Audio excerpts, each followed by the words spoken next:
Choice brothers వివాహాలు మరియు పండుగ వేడుకలకు సరికొత్త డిజైన్స్ తో అద్భుతమైన collection. Welcome to iDream media. So పెళ్ళి అంటే నూరేళ్ల పంట అంటున్నారు. ఇప్పుడు కన్న తండ్రికి అదే గుండెలో మంట అవుతుంది. సో ఎక్కువ ఖర్చు పెట్టేసి అట్టహాసంగా ఆర్భాటంగా పెళ్లిళ్ళు చేసేయడము, దానివల్ల అప్పులు పాలవటం కూడా జరుగుతుంది. దీని గురించి ప్రియా చౌదరి గారి విశ్లేషణ తెలుసుకుందాం. మేడం నమస్తే. నమస్తే మేడం, జనరల్గా పెళ్ళి అంటే నూరేళ్ల పంట అంటారు. సో బాధ్యతగా అమ్మాయి తండ్రి పెళ్లి చేసి ఇస్తూ ఉంటారు.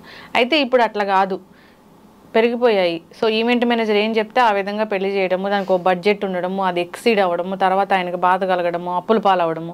ఒకప్పుడు పెళ్లి చేసినా కానీ ఎట్లయినా పెళ్లి చేసి చూడు, ఇల్లు కట్టి చూడు అనేది ఉండేది. అప్పుడు అప్పు అయ్యేది. ఇప్పుడు ఈ అప్పు అయితే అసలు తీర్చలేని అప్పు అవుతూ ఉంది.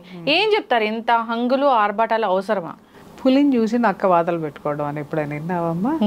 అది ఇదే అంటే నక్క అనుకుందంట, నన్ను చూస్తే జనాలందరూ చిరాకు పడుతున్నారు, పులిని చూడంగానే భయపడుతున్నారు. కారణం ఏంటి అంటే దాని ఒంటి మీద ఉన్న చారలు మెయిన్ కారణము. అందుకని ఆ చారలు నా ఒంటి మీద నేను దానిలాగా మారాలంటే ఏం చేయాలంటే చారలు ఉన్నాయి, ఆ చారలు నా ఒంటి మీద కూడా ఉంటే నన్ను కూడా చూసి భయపడతారని చెప్పేసి అని చారలు పడాలంటే ఏం చేయాలి అందుకని చెప్పి కర్ర కాల్చి వాతలు పెట్టుకున్నాను. వాతలు పెట్టుకునేసరికి ఏమైంది, ఒళ్ళంతా బొబ్బలు వచ్చినాయి, ఒళ్ళంతా పుళ్ళయినాయి. పుళ్ళై ముక్కుకుంటూ మూలిగే నక్క అంటారు కదా, మూలుక్కుంటూ పోయి ఒక తాటి చెట్టు కిందకు పడుకుందంట. ఎందుకు వచ్చిందిరా భగవంతుడా, దాన్ని చూసి నేను వాతలు ఎందుకు పెట్టుకున్నానని చెప్పేసి అని అనగానే పైనుంచి ఒక తాటికాయ వచ్చి నెత్తి మీద పడి చచ్చిపోయింది. అదే అంటారు మూలిగే నక్క మీద తాటిపండు అంటే ఇదే అనమాట. మూలుక్కుంటూ అంటే ఈ ఎట్లా ఉంటాయి అంటే ఇప్పుడు మీరు చెప్పినటువంటిది నిన్నగాక మొన్నటి నుంచి ఒక భయంకరంగా ఒక 1 వీక్ నుంచి నేను చూస్తున్నాను. ఎప్పుడన్నా యూట్యూబ్ ఓపెన్ చేశానంటే ఒకటే టాపిక్ వస్తుంది. ఇన్ని వేల కోట్ల రూపాయల ఖర్చుతోటి ఒక ధనవంతుడి కొడుకు పెళ్లి జరుగుతుంది. ముఖేష్ అంబానీ కొడుకు అనంత్ అంబానీ పెళ్లి జరుగుతుంది. దానికి ఎన్నో వేల కోట్లు ఖర్చు పెడుతున్నారు. 3,000 కోట్లు 4,000 కోట్లు ఖర్చు పెడుతున్నారు. ఇది అవసరమా? అవసరమే. ఎందుకు అని అంటే అతనికి లక్షల కోట్లు ఉన్నాయి కాబట్టి అతని స్థాయికి తగ్గట్టుగా అతను చేసుకుంటున్నాడు. నీకెందుకు? నువ్వు చూడు, చక్కగా వేడుక చూడు, కన్నుల పండుగగా ఉంది, కలర్ఫుల్ గా ఉంది. నువ్వు దాని మీద విమర్శలు ఎందుకు చేసుకుంటూ వెళ్తున్నావు? అది ఒక్క మాట. అతను ఏదైనా ఒక పెద్ద డానో లేకపోతే అంటే వీళ్ళని మనం విమర్శించకుండా ఉండలేము. కానీ బట్ ఏంటి అని అంటే బిజినెస్ మ్యాగ్నెట్, అతను ఒక పెద్ద వ్యాపారవేత్త అనేటటువంటి బ్రాండ్ వ్యాపారవేత్తలకు బ్రాండ్ అంబాసిడర్. అదేంటి కుబేరుడు ఇంట్లో పెళ్ళి అట్లాగే ఉంటుంది, 100% ఉంటుందండి. కాబట్టి అది ఆయన చేసుకున్న తర్వాత విపరీతమైనటువంటిది కొడుకు పాపం ఆ పిల్లాడు శుభమాని పెళ్లి చేసుకుంటుంటే చనిపోతాడని తెలిసి కూడా ఇంత ఖరీదైన పెళ్లి ఎందుకు చేస్తున్నారు? అరే ఆశీర్వాదాల కోసం. ఆశీర్వాదాలు ఉంటే బతుకుతాడు. ఎందుకంటే నాకు ఇష్యూ తెలియదమ్మా, నాకు ఏముందనేది నాకు తెలియదు. పక్కన పెడితే నాకు అసలు ఈ టైటిల్ చూస్తున్నాను నేను. అరే ఎంతో మంది వస్తారు, వచ్చిన ఆశీర్వాదాలు ఉంటే ఆశీర్వాదాలతో ఆయుష్ పెరుగుతుందని మీరెందుకు అనుకోరు? నంబర్ 1. అతను ఖర్చు పెట్టుకున్నాడు. చేతనైతే కన్నుల పండుగగా నువ్వు చూడు. కింద కామెంట్స్ చూశాను, అరే అసలు జనం ఏమనుకుంటున్నారు చూద్దామని. ఇన్ని వేల కోట్లు పేదవాడికి పంచిపెట్టొచ్చు కదా, చేయొచ్చు కదా అని చెప్పేసి అని వాళ్ళు చెయ్యరు. ఎందుకంటే వాడు వ్యాపారవేత్త. ₹1 ఖర్చు పెడితే ₹10 ఎలా వస్తాయనే అతను చూస్తాడు. అతన్ని మనం ఈ విధమైనటువంటి కామెంట్ మనం చేయకూడదు. కానీ నీ ఇంట్లో పెళ్లి జరిగినప్పుడు, నీ ఇంట్లో పేరెంటం జరిగినప్పుడు, నీ ఇంట్లో నీ పిల్లల పుట్టినరోజు జరుపుతున్నప్పుడు, లేదా నీ పుట్టినరోజు నాడో నువ్వు ఖర్చు పెడతావే 1,000, 2,000, 10,000, 1,00,000. నీ ఇంట్లో పెళ్లి జరిగేటప్పుడు 10 లక్షలు ఖర్చు పెడతావే. ఆ 10 లక్షల్లో నువ్వు ఎంత పేదవాడికి ఖర్చు పెడుతున్నావు? బాస్ ఉన్నవాడు పెట్టాలని అంటున్నావు, కానీ నీకంటే కింద వాడి కంటే నువ్వు ఉన్నవాడివే.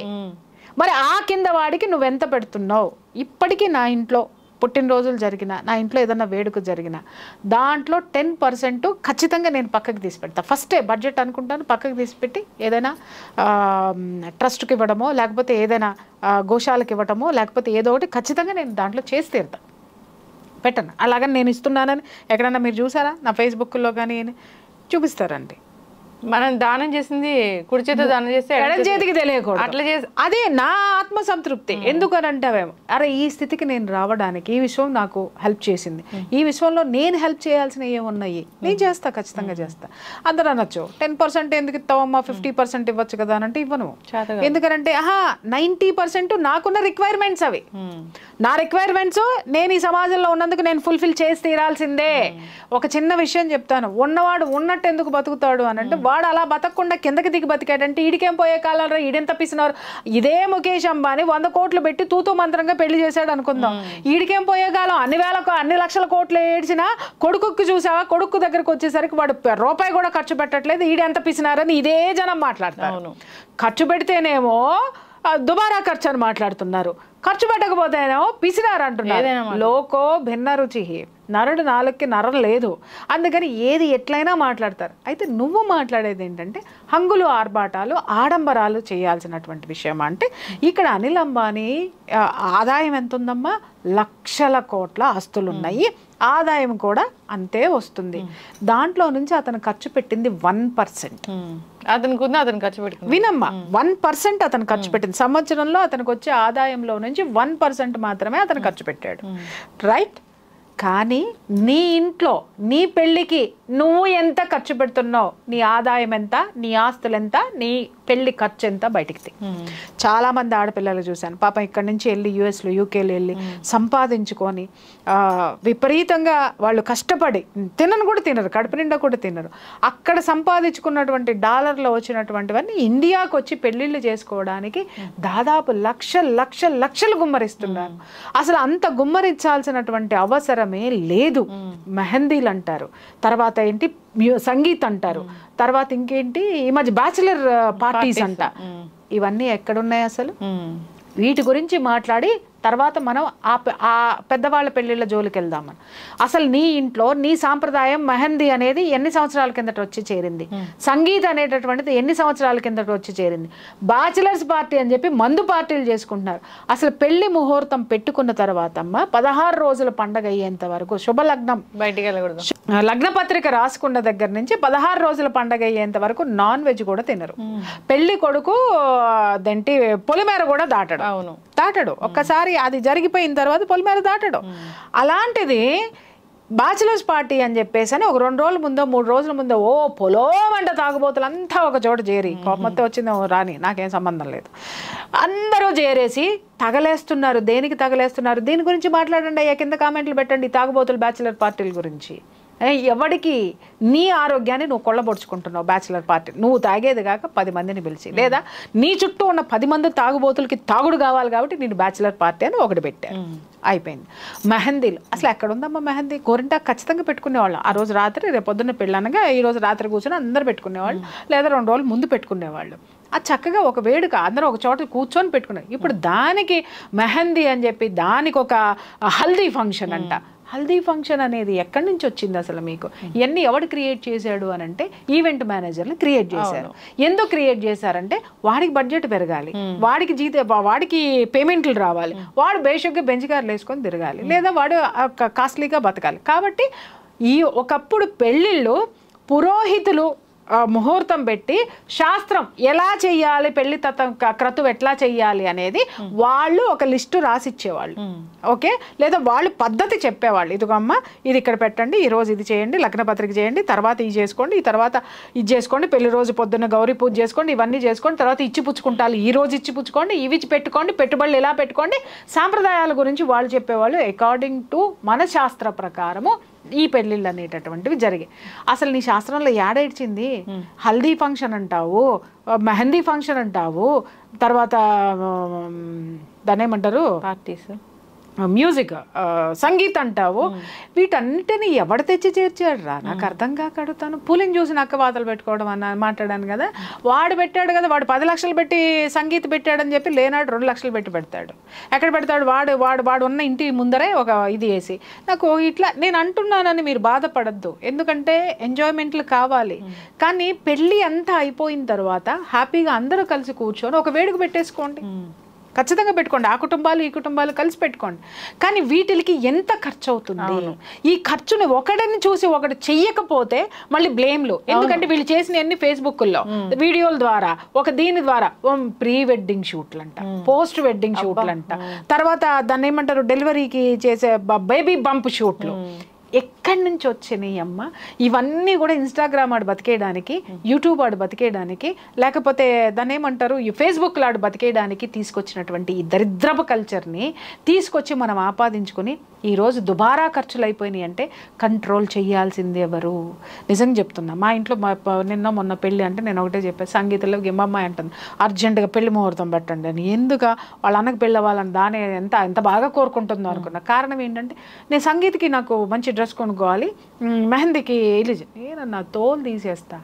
ఏ ఫంక్షన్లో ఉండవు, పెళ్ళికి ఏం అవసరం, శాస్త్రబద్ధంగా ఏదైతే జరుగుతుందో అదే ఇంట్లో జరుగుతుందో తప్ప అంతకు మించి నా తెలుగు సంస్కృతిలో లేనటువంటి పెళ్లి వేడుకలో లేనటువంటిది ఏది కూడా ఈ ఇంట్లో ఉండదు, ఉండడానికి వీల్లేదు. అవును. కానీ అమ్మాయి ఫాదర్ మీద ఎంత బర్డెన్ పడుతుందో కదా. అమ్మాయి ఫాదర్ మీద కాదమ్మా, కుటుంబం మొత్తం ఛిద్రం అయిపోతుంది కదా మొత్తం. అంటే ఇప్పుడు ఇదే చెప్తున్నాను కదా, వినండి. ఇక్కడ నేనేం చెప్పాను, పాపం ఇక్కడ నుంచి దేశం వదిలిపెట్టి వెళ్ళిపోయిన ఆడపిల్లలు వాళ్ళు కష్టపడి సంపాదించుకున్న సంపాదన ఏట్లో పోసినట్టు ఇట్లా పనికి మాలిన వాటికన్నిటికీ ఖర్చు పెట్టట్లేదా? చాలా మంది మాట్లాడతారు ఏంటి అని అంటే, అబ్బా వీడియోలు చూసుకోవచ్చు జీవితాంతం అని. నిజమే, కానీ ఈ వీడియోలు ఒకప్పుడు పోయిన తర్వాత నువ్వు ఈరోజు రూపాయి కూడబెట్టుకొని వెళ్తే భవిష్యత్తులో నువ్వు ఎన్నో వేడుకలు చేసుకోవచ్చు. నువ్వు సంపాదించినట్టు వేడుకల రూపంలో ఇక్కడే నువ్వు ఖర్చు పెట్టేసుకొని వెళ్ళిపోతే వీడియోలే మిగులుతాయి జీవితంలో. ఒకప్పుడు అలా ఉన్నాం, అబ్బా అంత బాగా పెళ్లి చేసాం, అంత మంచి డ్రెస్సులు కొన్నాం, అంత కాస్ట్లీ చేసామని నువ్వు వీడియోలో చెప్పుకోవాల్సిన పరిస్థితికి ఇవాళ ఎన్ని కుటుంబాలు వస్తున్నాయో నాకు తెలుసు. ఎందుకంటే ఇలా ఛిద్రమయ్యి కొట్లాడుకుని నా దగ్గరికి పంచాయతీలు ఉన్నాయి కాబట్టి చెప్పాల్సిన బాధ్యత నాకుంది. తల్లిదండ్రులు ఒక్కొక్కరు చెప్తారు, ₹1,00,00,000 ఖర్చు పెట్టానంటే పెళ్లి కంటే. నేను షాక్ అవుతాను. ఏంటంటే ₹1,00,00,000 ఎందుకు ఖర్చు పెట్టారంటే సంగీత్కండి, మెహందీకండి, హల్దీకండి, దానికండి, దీనికండి, కాస్ట్యూమ్స్ అండి. చివరికి పురోహితుడికి ఇచ్చింది ఎంత తిప్పి కొడితే ₹25,000 ఉంటాయో, లేదా ఒక ₹50,000 ఉంటాయేమో. అంతకు మించి మిగిలిన అన్నిటికీ దేనికి డెకరేషన్ చేయండి. పెళ్లి మండపం బ్రహ్మాండంగా ఉండాలి, పెళ్లి వేడుక మాత్రమే బ్రహ్మాండంగా ఉండాలి తప్ప మనకి కానివన్నీ మనం పూసేసుకొని మనం చేసేసుకొని ఇవన్నీ పెంచుకుంటూ ఒక మధ్యతరగతి కుటుంబాలు వాళ్ళు రోడ్డును పడడానికి కారణం ఏంటమ్మా? ఎక్కువ ఈ దరిద్రం ఎక్కడ ఉంటుందంటే మధ్యతరగతి కుటుంబాలకి ఉంటుంది. ఎందుకంటే ఫాల్స్ ప్రెస్టేజెస్లో బతికేస్తారు. ఇవాళ చూడండి, మొన్న ఒక సర్వే, ఐఫోన్లు ఎవరు ఎక్కువ వాడుతున్నారు అని అంటే middle class, below middle class. పైన ఉన్నాడు అందరూ ఆండ్రాయిడ్లే వాడుతున్నాడు. ఎందుకు అని అంటే ప్రెస్టేజ్, నేను రిచ్ అని వీడు చూపించుకోవడానికి కొంటున్నాడు. వీళ్ళు చూపించుకోవాలి, వాళ్ళకి అవసరం లేదు. ఎస్, నేను ఐఫోన్ వాడుతున్నా. నేను ఐఫోన్ వాడుతున్నాను, బట్ నేను ఎందుకు వాడుతాను అంటే నా సెక్యూరిటీ కోసం. బికాస్ నా ఇష్యూస్ నాకు ఉంటాయి. సెలబ్రిటీస్ ఎప్పుడు కూడా అది లాక్ సిస్టమ్ ఉంటుంది, ఇంకొకటి దాంట్లో జోన్లోకి రావడానికి ఉండదు. ఒక సెక్యూరిటీ పర్పస్ కోసం నానా దరిద్రాలు దాంట్లో ఇది చేయకుండా ఉండడం కోసం అని చెప్పేసి నేను సెక్యూరిటీ కోసం వాడుతున్నా. నాకు తర్వాత అనిపించింది ఎవరిదేవడా తీసెత్తే పోతుందేమో ఐఫోన్ అని చెప్పేసి. అంటే చూడండి మనుషులు ఎలా ఉన్నారో. ఇవాళ 8th క్లాస్ 9th క్లాస్ చదివే పిల్లోడి చేతిలో ఐఫోన్లు ఉంటున్నాయి, మధ్య తరగతి పిల్లల చేతుల్లోనే ఉంటున్నాయి. మీరు చూడండి ఎక్కడికి వెళ్తున్నాం మనము. ఫాల్స్ ప్రెస్టేజెస్, ఫాల్స్ థింకింగ్ తోటి. అదే చెప్తున్నాను కదమ్మా. ఇవాళ నాకు ఒకప్పుడు కార్ అంటే భలే పెద్ద ప్యాషన్ ఉండేది. నేను పెద్ద అవ్వాలి, నేను కార్ కొనుక్కోవాలి, కార్ డ్రైవ్ చేసుకుంటే ఇలా అన్నీ ఆలోచించేదాన్ని. ఇప్పుడు కారులు చూస్తుంటే నాకు చిరాకు వస్తుంది. అంటే నేను కారుల్ని నిందించట్లేదు, కారణం ఏంటనంటే లగ్జరీ కార్లు చూసి చూసి చూసి బుజ్జి కారులు చూస్తుంటే భలే ముద్దొస్తుంది. నిజం. ఎందుకని అంటావేమో, వాటి వాల్యూ పోయిందండి. అన్నీ అవైలబిలిటీ ఉంది. ఉన్నప్పుడు దాంట్లో కూర్చుంటే ఏంటి, దీంట్లో కూర్చుంటే ఏంటి అంటే ముందు 4 సున్నాలో లేకపోతే ఒక స్టార్స్ ఇదో లేకపోతే ఆ ఎంబ్లం చూపించుకోవడానికి కోసమే కదా నువ్వు కొంటున్నావు. కారు కంఫర్టబిలిటీ కోసం ఉంది. అలాగే బిజినెస్ పర్సన్స్కి వాళ్ళ ప్రెస్టీజ్ ఇష్యూ కోసం ఉంది. నువ్వు నేనేం చేస్తున్నావమ్మా? అంతే. నువ్వు నేనేం చేస్తున్నావు ఇంట్లో కూర్చుని, దేనికి కొంటున్నాము? ఇవాళ చూడండి రోడ్లన్నీ కారులతోటి ఉండిపోయి ఒక కారు వెళ్తే రెండో కారు రివర్స్ తీసుకోవాల్సినటువంటి సిచ్యుయేషన్. ఒక్కడికి కార్ పార్కింగ్ ఉండదు, కానీ ప్రతి ఒక్కడికి కారు ఉంటుంది. మరి దీని మీద ప్రభుత్వాలు ఎందుకు దృష్టి పెట్టవో అర్థం కావట్లేదు. కారు పార్కింగ్ లేకుండా కార్లు ఎందుకు అలౌ చేస్తున్నారు? ఇప్పుడు రోడ్డు మీద పెట్టుకుంటారండి, రోడ్డు నాది అంటాం. ఎట్లా అయింది నీది? రోడ్డుకి నేను ట్యాక్స్ కడుతున్నా. నేను కారు కొనుక్కున్నప్పుడు రోడ్డుకి నేను ట్యాక్స్ కడుతున్నా. ట్యాక్స్ కడుతున్నాను ప్లస్ నాకు పార్కింగ్ ఉంది, నేను దాంట్లో పెట్టుకుంటున్నా, నేను తిరిగే రోడ్డుకి ట్యాక్స్ కడుతున్నా. నువ్వు పార్కింగ్కి ట్యాక్స్ కడుతున్నావా? I'm asking you. కారు పార్కింగ్కి ట్యాక్స్ కడుతున్నావా? దారుణం. అంటే నేను రోడ్డుకి ట్యాక్స్ కడుతున్నా, ఎందుకంటే నా కారు వెళ్ళడానికి, నా వెహికల్ వెళ్ళడానికి, లేదా నేను పోవడానికి, నా ఆటో వెళ్ళడానికి నేను రోడ్ ట్యాక్స్ కడుతున్నాను నేను. కానీ నువ్వు పార్కింగ్ చేస్తున్నావు. అది రోడ్లు ఉన్నాయి ప్రయాణం చేయడానికి, కానీ పార్కింగ్లకు కాదమ్మా. అంబులెన్స్ కూడా దారిలేని పరిస్థితి లేదు. ఇవాళ మొన్న అదే జరిగింది.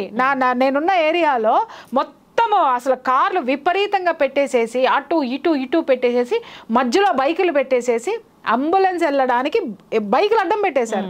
ఆడెవడో తెలియదు, 4 బైకులు అడ్డం ఉన్నాయి. అర్ధరాత్రి పూట ఎవరిని, ఏ అపార్ట్మెంట్లో ఎవరిని ఎతుకుతారు, ఏం చేస్తారు? అవి తీసి ముందు పెట్టడానికి లేదు. ఇక్కడి నుంచి ఆమడ దూరాన ఆ బైకుల్ని తోసుకుంటూ వెళ్ళి పెట్టి అంబులెన్స్ వెళ్ళేసరికి ఉన్న మనిషి ప్రాణమే బాయే. మీరు ఒక 10 నిమిషాలు ముందు తీసుకొస్తే పోయేదని చెప్పారు. ఎన్ని ప్రమాదాలు జరుగుతున్నాయి. ఎవరి ప్రాణాలతో ఎవరు ఆడుకుంటున్నారు? ఎవరికి రూల్స్ పనికొచ్చినాయి? ఇవన్నీ ఫాల్స్ ప్రెస్టేజెస్లో బ్రతుకుతున్నామమ్మా మనము. ఒకటి గుర్తుపెట్టుకో, ఉనికిని కోల్పోయి ఎప్పుడూ ఉండద్దు. మనకి ఊటికి ఎగరలేనమ్మంటే స్వర్గానికి ఎగురుతానందంట.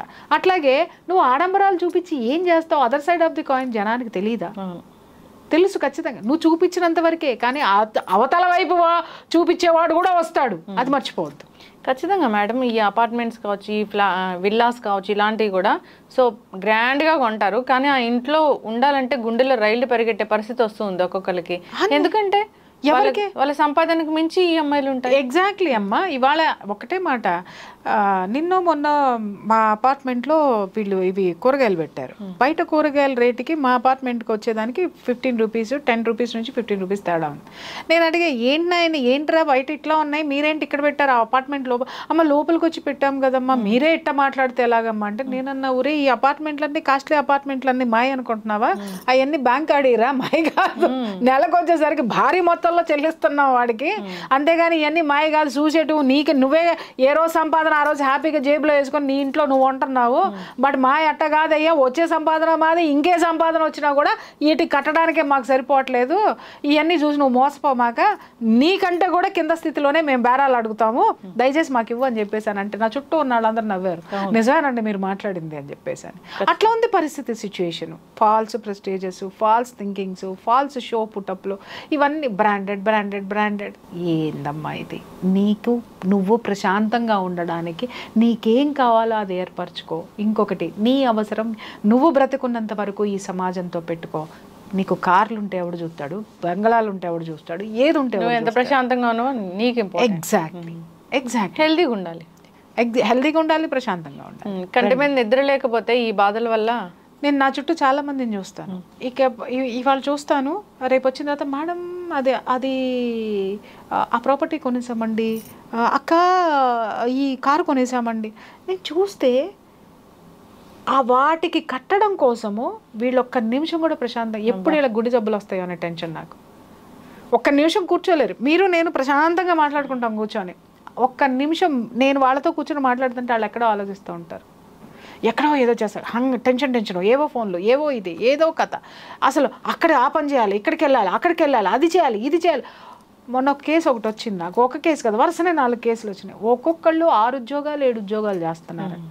ఇదేంటబ్బా, ఒక ఉద్యోగం చేయడానికే నాకు తలప్రాణం తక్కువస్తా ఉంది, 6 ఉద్యోగాలు 7 ఉద్యోగాలు వీళ్ళట చేస్తున్నారని చెప్పేసి అని చూస్తే ఏంటి అని అంటే, ఈరోజు ఎన్ని ఉద్యోగాలైనా చేసుకోవచ్చు అంట కదా ఇంట్లో కూర్చొని. అవును, చేసుకుని వాడు విపరీతంగా సంపాదిస్తున్నాడు. వాడు సంపాదించేటటువంటి సంపాదన ఎక్కడికి వెళ్తుందో చెప్తా. ఒక పెద్ద మనిషి సంపాదించేదంతా కూడా ఆ బంధువులు ఎవరైతే ఉంటారో ఆ బంధువులకి ఏ అవసరం వచ్చినా ఇతగాడు బాహాటంగా ఇస్తాడు. ఇంట్లో భార్యకి రూపాయి ఇవ్వడం అంటే ఏంటి, బంధువులందరూ వీడిని మోస్తున్నారు పల్లకి ఎక్కించి. సో ఆ భజన చేయించుకుంటానికి వీడు 7 ఉద్యోగాలు చేస్తూ భార్య దగ్గరికి వచ్చేసరికి ఇంట్రెస్ట్ ఉండదు.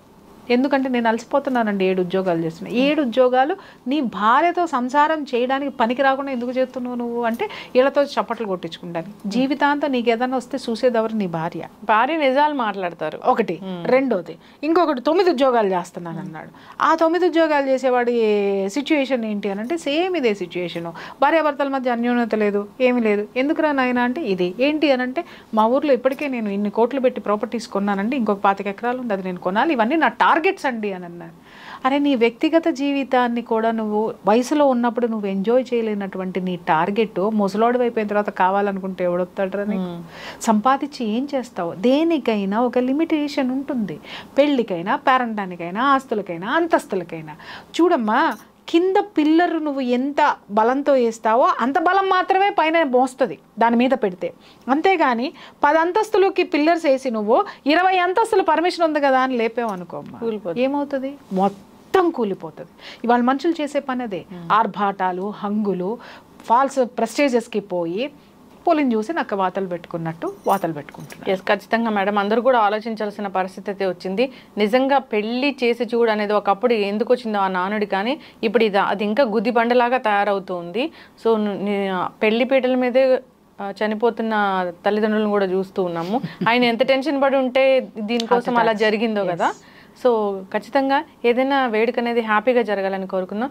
తక్కువ బడ్జెట్లో చాలా హెల్దీగా వెళ్ళాలని కోరుకుందాం. బడ్జెట్ తక్కువ ఎక్కువ కాదు తల్లి. నీ సంపాదన ఎంత, ఆ సంపాదనలో ఎంత భాగం ఖర్చు పెడుతున్నావు, నువ్వు వెనకేసిన ఆస్తులు ఎంత, ఆస్తులు ఎంత భాగం ఖర్చు పెడుతున్నావు. అంతేగాని అప్పులు చేసి 1 కోటి రూపాయలు 2 కోట్లు పెట్టి పెళ్లిళ్ళు చేసిన వాళ్ళు 6 నెలలు తిరగకుండా విడాకుల కోసం వస్తున్నారు. ఎందుకంటే వీళ్ళు అట్టంటి వాళ్ళు అని తెలియదండి అంటే. మరి అంత ఆర్భాటంగా ఎట్లా చేశారంటే వాళ్ళు అడిగారు కాబట్టి మేము చేసామండి. ఖచ్చితంగా 1 కోటి రూపాయలు పోయే, కూతురు జీవితం పోయే, ఇక్కడికి వచ్చి నీకు అప్పులు మిగిలినాయి. చివరికి అప్పులతో పాటు నీ కూతురు వచ్చి నీకు ఇంట్లో. అవును, ఏదైనా విడాకుల ఇష్యూ వచ్చినప్పుడు, ఏదైనా హెరాస్మెంట్ ఇష్యూ వచ్చినప్పుడు తల్లిదండ్రులు చెప్తుంటారు, మేము అంత కట్నం ఇచ్చాము, అంత గ్రాండ్గా పెళ్లి చేసాము, అన్ని నగలు కొనిచ్చాము అని. దృష్టి పెట్టాల్సింది ఎవరి మీద అమ్మా? స్థితి మీద, ఉన్న స్థితి మీద. ఉన్నతమైన స్థితికి గాల్లో చూసి మీరు పెట్టకండి. ఇప్పుడు నీ అల్లుడు నువ్వు చేసే గ్రాండ్ పెళ్ళిళ్ళు కానీ అవి కానీ మీ వియంకులు అందుకునే స్థితిలో ఉన్నారా లేదా? అలాగే ఆ స్థితిని భరించే స్థితి నీకు ఉందా లేదా? ముందు ఇవి ఆలోచించుకోవాలా. ఎవరి కోసమో సమాజంలో ఏదో చేసేయాలి, నా పిల్లలకు కూడా గ్రాండ్గా చేసేయాలని నువ్వు చేస్తే నువ్వు మిగలాలిగా నీ పిల్లలకి, లేదా రేపొద్దున వాళ్ళకి ఆ స్థితి మిగలాలి కదా. 1 రూపాయి వెనకేస్తే వాళ్ళు జీవితాంతం స్ట్రాంగ్గా ఉంటారు. ఉన్న రూపాయలన్నీ ఖర్చు పెట్టావంటే నువ్వు వాళ్ళ మీద ఆధారపడాల్సి వస్తుంది. రేపొద్దున ఎంత గ్రాండ్గా పెళ్లి చేసినా నిన్ను దగ్గర ఏంది చెప్పు అంటారు తల్లిదండ్రుల్ని. అందుకోసమని ఎవరికి వాళ్ళు త్యాగాలు చేసి చేయొద్దు, విచ్చలవిడితనానికి పోవద్దు. ఎస్, ఖచ్చితంగా మ్యామ్. ఖచ్చితంగా అందరూ కూడా ఆలోచించాలని కోరుకుందాం. ఇంకా ఎటువంటి దుస్సంఘటనలు జరగకూడదు, దీనివల్ల ఇబ్బందులు పడకూడదని కోరుకుందాం. ధన్యవాదాలు. Thank you.